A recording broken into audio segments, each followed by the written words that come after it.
If you were at our international convention 2.5 years ago, you saw Dave Wentz, our CEO, put a stake in the ground saying that USANA was going to continue to be the world leader in personalization.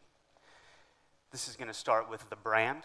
So 2.5 years ago, at our 20-year anniversary, we rebranded our products. We think brought the logo, the brand mark, really into the current millennium.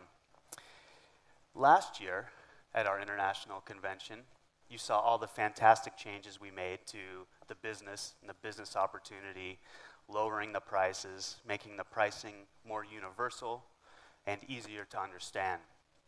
And the last was the products.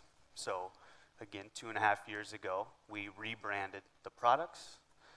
Last year, we rebranded the foods, and I know those foods line have made it out to you. But this really was more than just putting a pretty package onto these products. We've upgraded the formulas, right? Because USANA is a science-based company, and science builds on science. And so science is constantly advancing. So as nutritional science advances, so do USANA's products. So we're constantly upgrading the products, constantly improving the products, and it goes without saying that quality will always be paramount, whether it's in our nutritional line, our skincare line, or our foods line. So let's talk about personalization. Now, we're all different, right? We know that. We look different, we have different diets, we have different health needs, and we have different health goals. So with Dave Wentz putting that stake in the ground that we're going to continue to be the world leader in personalized nutrition, what this means is we need to offer more products that will help you individualize your nutrition. Right? And by providing the best quality, science-based products in the world, this will also help you expand the business opportunity. So let's talk about the foods just a little bit and where we are currently and what we've done. So something we are, or I should say a direction that we are heading, is to make your foods more recognizable, so that when you actually look at maybe one of our bars, you'll recognize the food. You'll see the nuts, you'll see the berries, you'll see the whole grains. Because right now, a lot of companies are producing what I like to call space food, right? The nutrition is very good, but it's hard to recognize exactly what's in, let's say, a nutrition bar. So something else, and this might be a little bit of an internal word at USANA, but we're calling cleaning up the labels. So we're really going through all of the ingredients in all of our food line with a magnifying glass, and we're asking ourselves, is the ingredient necessary? Is there a better alternative? If so, what should we replace it with? And if not, then we'll leave the product in. Right? So we're calling this cleaning up the labels. And then to help us fulfill our personalization edict, we're also going to be offering more and more and more food line for you all. So let's talk a little bit about this cleaning up the foods. So like I said, we're going through each ingredient line by line and asking ourselves some hard questions. So some examples are the oat fiber and the xanthine gum. We found out we're actually wheat-based. Well, a small percent of the population cannot eat wheat, and many other people have an intolerance to wheat and gluten, and other people are just choosing not to eat wheat-based products. So by simply taking out 2 ingredients, we could make our chocolate Nutrimilk shake gluten-free. And so that's exactly what we have done. In the strawberry Nutrimilk, the same situation. The oat fiber and the inulin, another form of fiber or a prebiotic, were wheat-based. So by pulling those two ingredients out, we could also make the strawberry Nutrimeal gluten-free. But for some very specific scientific reasons, we also had to use an artificial flavor in the strawberry Nutrimeal. This had to do with stability and ensuring that the product was going to hold up over time. But working with our partners, we were able to utilize some natural flavors now, and by pulling the artificial flavors out, now we can say that all of USANA's products are free of artificial flavors. So can you see how we've been holding ourselves accountable and trying to provide better products for you all?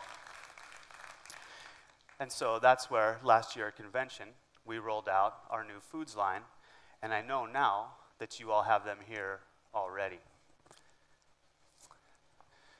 So if you're not familiar with what our Nutrimeals are, let's talk a little bit about Nutrimeals, what they are, and some of the science that's gone into the Nutrimeals. How many people here are familiar with the Nutrimeal product?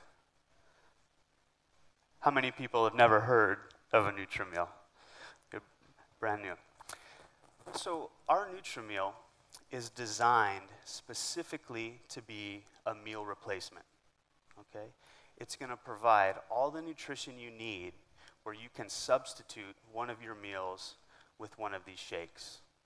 So you will put a few scoops into some water, shake it up, and drink it, and you will get all the nutrition that you need for that meal. Right? So they're nutritionally balanced, they provide healthy fats, healthy carbohydrates, and healthy sources of GMO-free protein. Okay? So as I mentioned, the chocolate, gluten-free. In fact, now our entire foods line is gluten-free. So you don't have to worry if you have those gluten sensitivities, right? All of our foods are now free of artificial flavorings. Of course, they're absolutely free of artificial sweeteners, colors, and preservatives. So now, let me talk just a little bit about some of the science that's gone into these foods. We're not just taking ingredients and putting them into a bag. We've been very deliberate with the science to develop these products. Who here is familiar with the glycemic index? As most people? Maybe some people this is new. Are you unfamiliar with the glycemic index? Yeah, a couple hands. Well, just in case you're unfamiliar, let's talk about the glycemic index. What will happen with the glycemic index is we'll wake up in the morning after 8 hours or so of sleep, so we haven't eaten for quite a while, and our blood sugar will be quite low.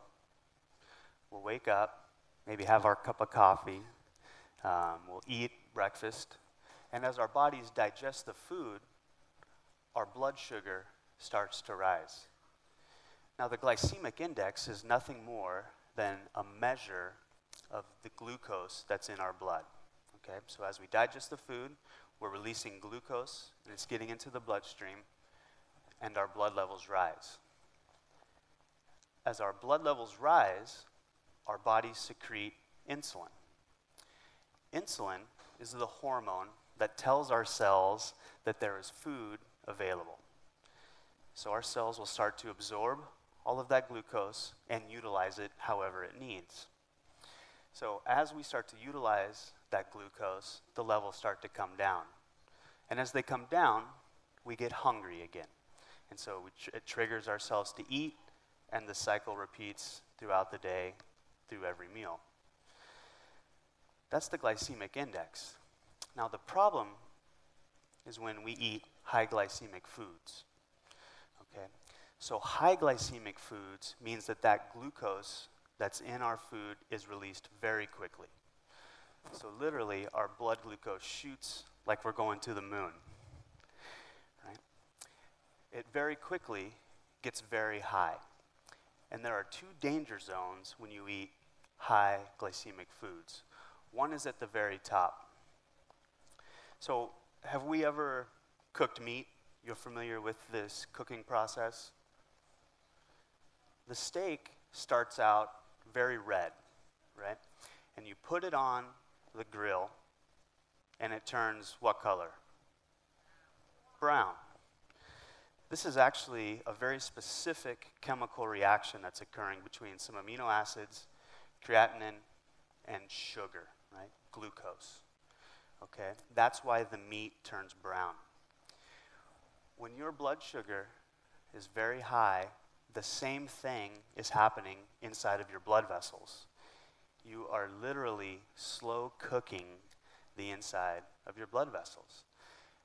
And this is exactly why diabetes is such a devastating disease, right? You don't tend to die from diabetes, you tend to die from diseases of cardiovascular. Right? So our bodies know this, that when the blood sugar gets too high, it's dangerous. And so our bodies will secrete a tremendous amount of insulin into the bloodstream to try to get the blood sugar down as quickly as possible. But what ends up happening is we overcompensate. So then our blood sugar gets too low. This is a different problem. This is a problem of starvation, right? So our brains trigger us to eat. And because that is also a bad situation, it triggers us to eat very quickly, and we tend to crave foods that are high glycemic again to get us out of that low spot as quickly as possible. And so you can get on this very vicious roller coaster of high glycemic eating. I hope that makes sense to everybody. What we want to strive for is low glycemic eating. So eating complex carbohydrates, other foods where that glucose is released very slowly. And so you get these very subtle increases in blood sugar, never getting up into that danger zone, and then very slow declines in the blood sugar, never getting down into that other danger zone. And so like this graphic illustrates, you can literally eat fewer meals per day when you are choosing low glycemic foods. And so every single one of USANA's foods is certified to be low glycemic. So you don't have to worry about that for a second. So now I want to talk about macronutrition, right? We have micronutrition and we have macronutrition. At USANA, we are very good at talking about essential micronutrients, those vitamins and minerals that we all need. But have you ever thought about why those vitamins are essential? Why those minerals are essential? Well, in science, in biology, the word essential has a very specific meaning. And that means that they are essential for life. Right? If we don't get them from our diet or from our nutritional supplementation, we will ultimately die. That's what the word essential means. So, micronutrients can be essential, but there are also essential macronutrients as well. Does anybody know the three? There's fat, there's carbohydrates, and protein, exactly. So, right, they are essential. Carbohydrates, if we do not eat carbohydrates, we will die. If we do not eat essential fatty acids, we will die. If we do not eat essential proteins, we will die, just like vitamins and minerals. But we don't think about this very often. So, if it's okay, I think I have a little bit of time. Let's do a little bit of a thought experiment. Is everybody familiar with Gandhi? Do you know who Gandhi was? Gandhi, among other things, was very famous for going on hunger strikes, right, to prove his political points. He would tend to go on 21-day hunger strikes, just sipping on water and not eating any macronutrition. Well, after the end of his 21 days, he would slowly start to reintroduce food, and he would go about his day. Does anybody know how long you can go without eating macronutrition, slowly reintroduce the nutrition, and not have any detrimental consequences. Any guesses? I heard 2 to 3 months. Oh, 2 to 3 weeks? It's actually about 1 month, so you're close. It's about 1 month. So Gandhi had his timing about perfect. He was just within a little bit of a buffer. Okay? If he were to go longer, he would run the risk of doing irreparable damage to his body. How long does it take somebody to starve to death? Any more guesses? Everyone's afraid to speak up now. There's a lot of circumstances that go into it, but generally speaking, right, I mean, it depends on how much body fat you have, how much lean muscle mass. Yeah, there's a lot that goes into it. But generally speaking, it's about 2 to 3 months, right? After about 2 to 3 months, you will die from starvation. So let me ask you another question. Do you tend to die from macronutrient depletion or micronutrient depletion? Micro, macro. How many people say micro? How many people say macro? And it's split about 50-50, and you say both. Well, that's cheating. You can't color in A and B on the square. It's actually macronutrition, right? If you think about Gandhi, if you can picture him in your mind's eye, he was a very skinny man, right? Or if you can picture other people who have suffered from starvation, they tend to be very skinny, right? Well, our heart works almost exclusively on those fatty acids that we were talking about. And so people who starve to death tend to die from heart failure and a heart attack, okay?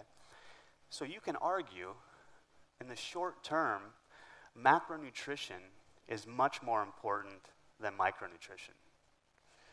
We know that micronutrition is very important for long-term survival and those chronic degenerative diseases. But really the truth is the two have to work intimately together, right?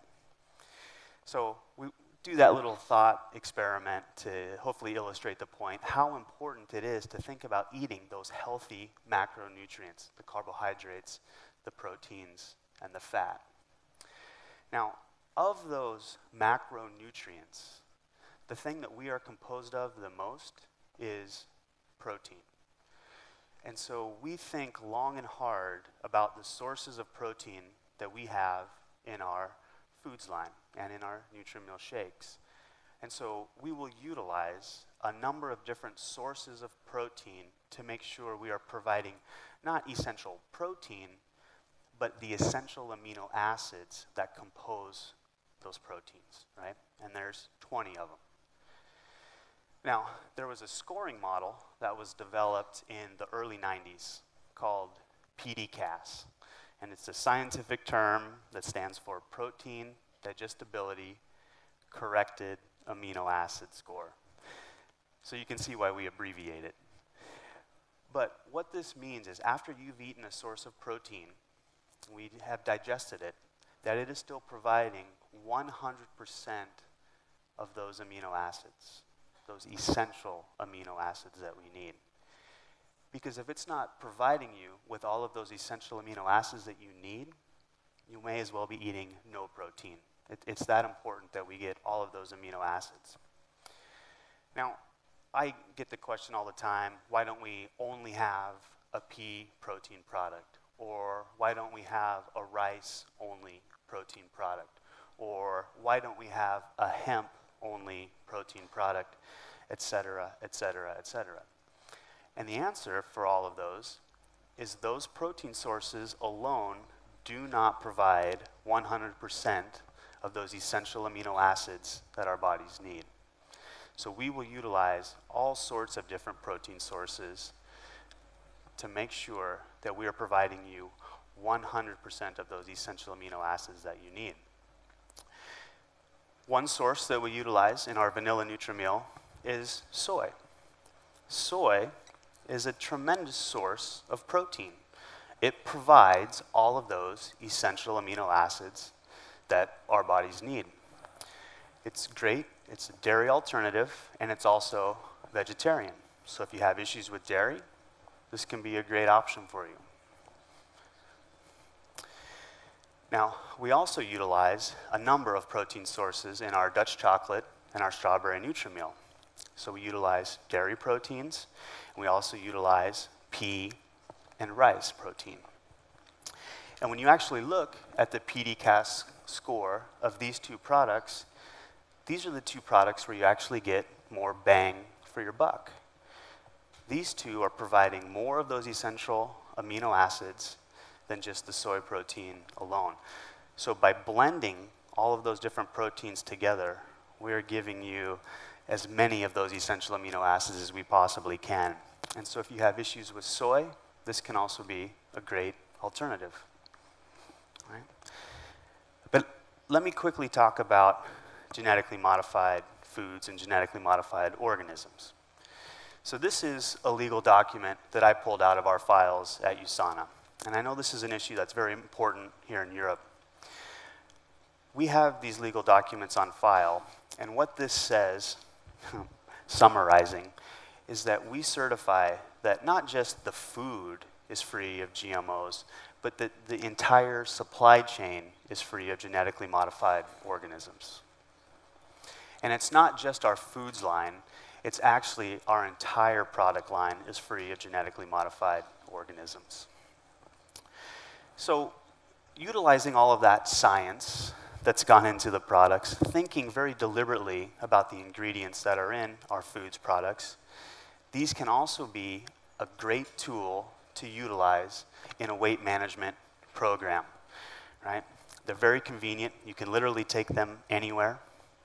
They are providing all of that nutrition that you need, both the micro, the macronutrients. It's going to help you sustain that energy throughout the day, providing complete sources of protein, and of course, are low glycemic. So, who can utilize the Nutri-Meal? Well, literally everybody can utilize the Nutri-Meal. When can you utilize these products? Anytime. I've substituted them for breakfast, for lunch, for dinner. I'll even utilize them as snacks in between meals. And remember, you don't always have to do the full serving of 3 scoops. Maybe you just want 1 or 2 as a little snack to get you through the day or between meals. So with about 75 to 80 calories per scoop, you can see it's a very low-calorie way to utilize in a weight management program to help you bridge that gap between your meals. And again, you can take these literally anywhere. I just got back, maybe 2 weeks ago from a big ski trip out into the wilderness in the United States where I was gone for about 7 days. And my core food stuff was the Nutri-Meal. It was light. It had all the micro and macronutrients that I needed, along with my essentials.